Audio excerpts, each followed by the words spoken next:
কাসিদার মাঝে মাঝে প্রিয় নবী রাসূল করিম সাল্লাল্লাহু আলাইহি ওয়াসাল্লামের পবিত্র আবির্ভাব, পবিত্র শুভ আগমনকে নিয়ে কিছু নাম রাসূল সাল্লাল্লাহু আলাইহি ওয়াসাল্লাম পরিবেশন করা হবে। তাই যে যেখানে আছেন সকলে এখন অতীব মহব্বতের সাথে, হাউস মহব্বতের সাথে, মহাবিন্দাদের সাথে সকলে মিলাশের আপনারা পাঠ করবেন।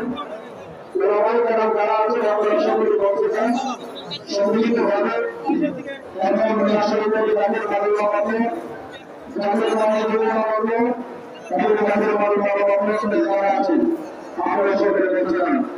আমাদের কাছে আমাদের জরুরি মুক্তি মৌলানা আলী হাসান শাশুড়ি, মৌলানা আবুল কালাম রুলপুরি, মুফতি মুআজ্জম হোসেন, মুফতি মৌলানা মারুফুল্লাহ সাহেব আপনারা সম্মিলিত ভাবে সকলকে এখন শুরু করে দেন।